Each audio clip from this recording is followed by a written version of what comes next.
conversation. And Ruby will be on the computer, so she can hear everyone clearly all the way to the back of the room. But I want us to speak very clearly and at a nice level, a nice loud level, so that Ruby can participate. Yes. Oh, she's giving opening, sorry. Yep. So Ruby will be typed in to you. You'll be able to hear very clearly. But just I want everyone to speak very loud and very clearly. Thank you very much. I suggest, Ruby, if you don't hear the questions or comments, Paul could repeat or at a certain point. Just ask you. Okay. Okay? Awesome. Et vas-y, c'est là.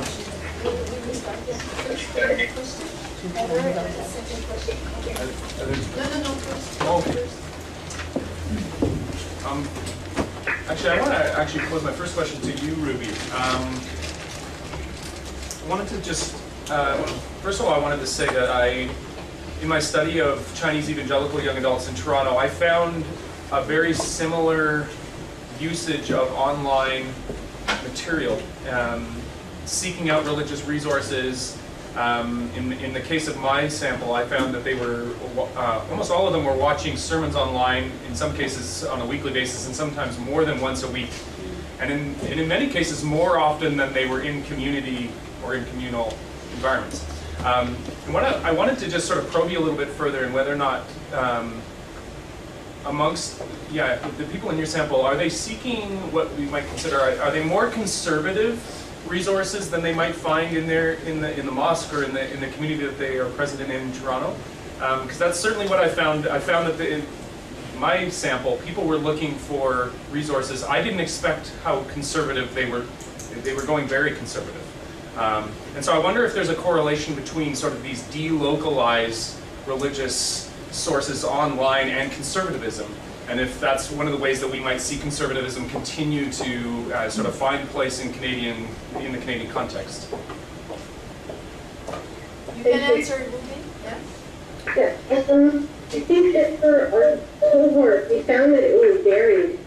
For those who were moderately religiously involved, we found that they actually looked for sources that helped them understand the faith better, what the practices were, why they should do it. Those who were conservative already at the higher spectrum, at the 9s and 10s, they were looking to make sure that they didn't actually encounter something that they didn't find religious enough.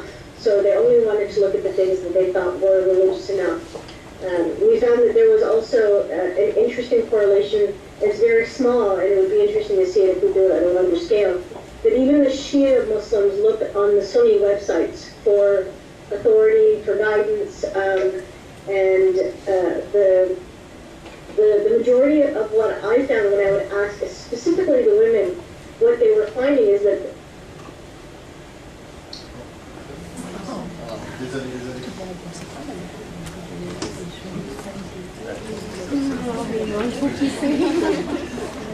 Yeah, we're all hanging on our words.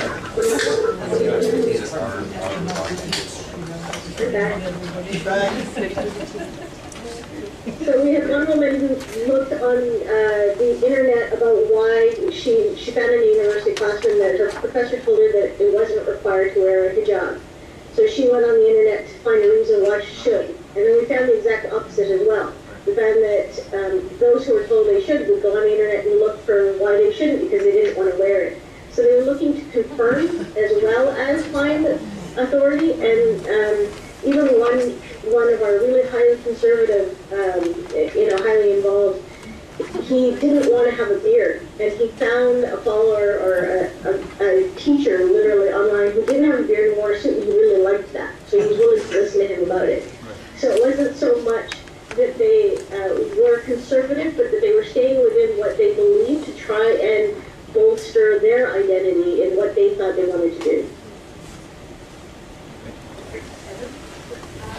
I referenced my question during my talk, but I was curious about that they're not selecting multiple religious identities because and I'm wondering if that's an age factor, and if you've had even a chance to look at whether it's 18 to 23 to... I must not express myself clearly.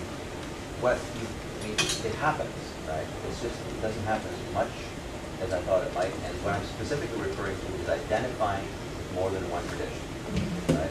I am Christian, and I am Buddhist, right?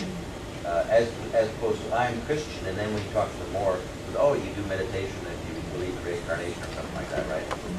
It's the multiple identities, the multiple tradition identities that I was looking for, very specifically, as opposed to the bricolage, a la carte, and validity and boundaries kind of stuff. That I left out of my presentation because I haven't had a chance to analyze that more like that.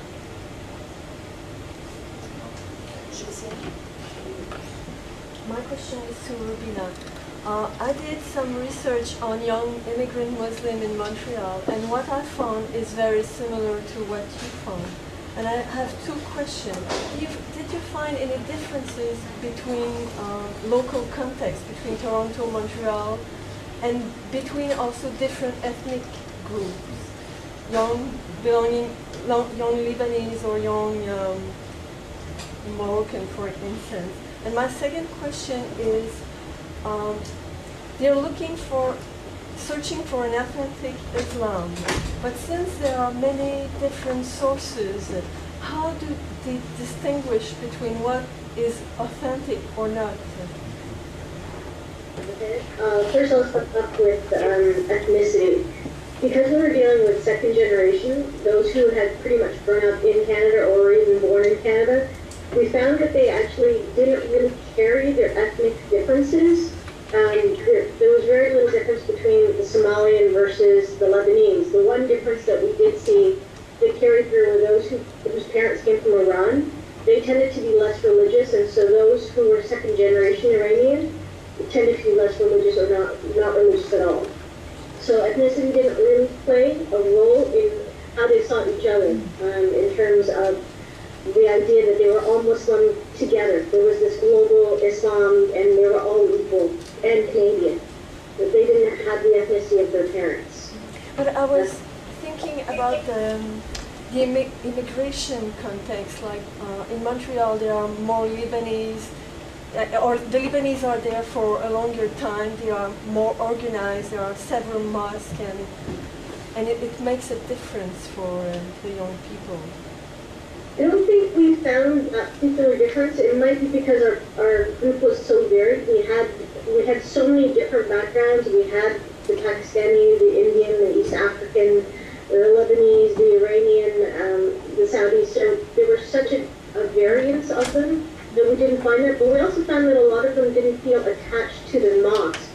So even if their mosque had ethnic element, that was something they didn't like. They didn't like that the imam might be too Iranian, or the imam might be too Yemeni or too Lebanese, and that he was bringing culture into it, and they didn't want to understand the culture. They just wanted to understand what it meant to be Muslim in Canada. Other questions? I have a second question. Okay, I'm sorry. Okay. In terms of the city differences, as I mentioned before, those in Toronto felt that they could more easily be Muslim.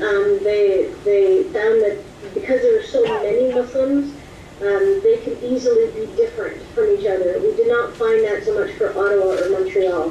And unfortunately, we had very few from Montreal. We only had 8 out of our 93. And so I think that if we had more, it might have skewed our data. They may have felt very different being Muslim in Montreal, but because there were only 8 of them, we didn't get a sense of that. But the ones in Toronto had the greatest comfort level of being Muslim, of practicing openly, of being differently Muslim than their fellow Muslim. They didn't have a problem being slightly different and practicing differently. There was more of an openness about that. In terms of sources, they were very open about going out and looking for as many sources as possible until they found what they liked.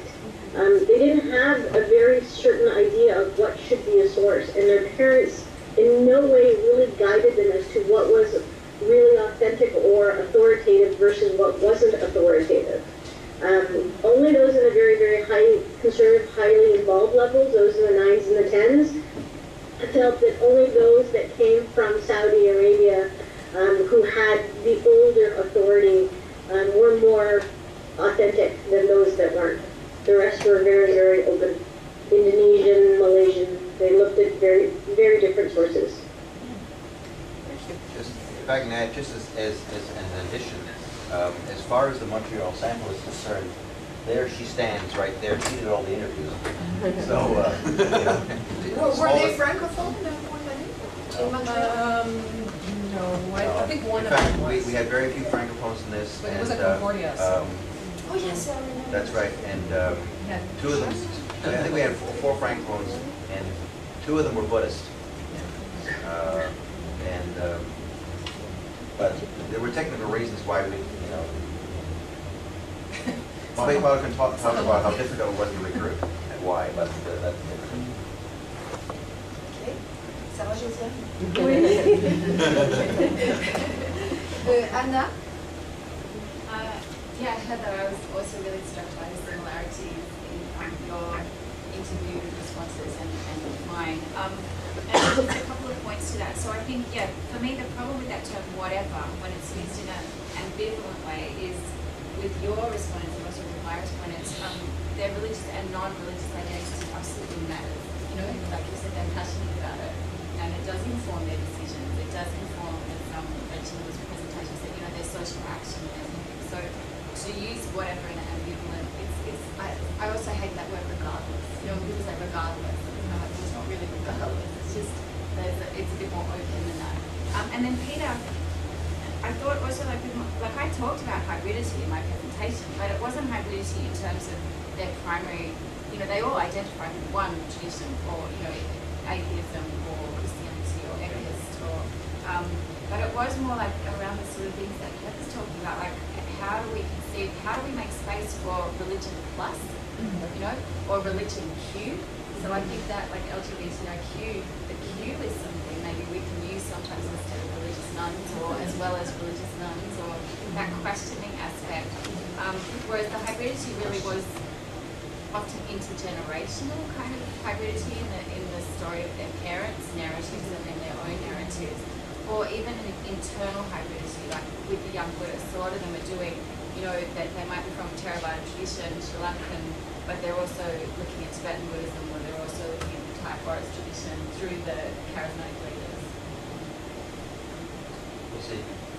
Yeah, I'm not there, Yeah. I haven't analyzed the data at that level where you need to say. Yeah. But I suspect that from especially the project that Ruby's reporting on, that he has a lot of so-called Buddhists, mostly so-called Buddhists. Yeah. And you get those kinds of stories a lot. And interesting that you suggest the name, using Q, right, Yeah. as in questioning as opposed to queer, right? Yeah. Could be either. They use LGBTIQ Yeah. in Australia, they add it as a question. Yeah, in the sense that, gender, we used to think very rigorously about, it's either M or F, right? Yeah. And now we know that the list of alternatives keeps on growing. Precisely because once you open up dichotomy, then there's no control over what is then going to be allowed. Yeah. Similarly here, are you religious or not? Yeah. It's only the beginning, and it's clear that people, this is a universal thing that virtually every one of us has reported already, is that this classification of religious or not and tradition or not, that's a beginning, but almost an analytic beginning, so that we can have meaningful, or shall we say, manageable piles to deal with. Then when we get into the nitty-gritty, then we get this kind of stuff, and the thing that Elizabeth emphasized on Thursday night, and I know Elizabeth really does like to keep the complexity in the air, right? Yeah. But analytically and kind of discursively, you have to create balls that you are juggling, right? And that's what Ruby was also saying. The reason for those kind of classifications is not that we want to pigeonhole people, but you have to have an analytic grid, but in which to talk about the variation. Yeah. And then that, of course, you're imposing certain kinds of categories. Yeah. But it is the open question in this particular circumstance: what kind of categories can we develop that fill the Q spots? I personally, I have not got any solid answers to that. And my sorry. Oh, okay. I did want to also ask Ravina about the Buddhists and the Hindus in the sample. I know you probably don't have time to go into great detail, but you did say that there were quite some noticeable differences. So if you could just mention a few little differences, that would be interesting to me. I'm sorry, I didn't hear that. you did mention the differences between the young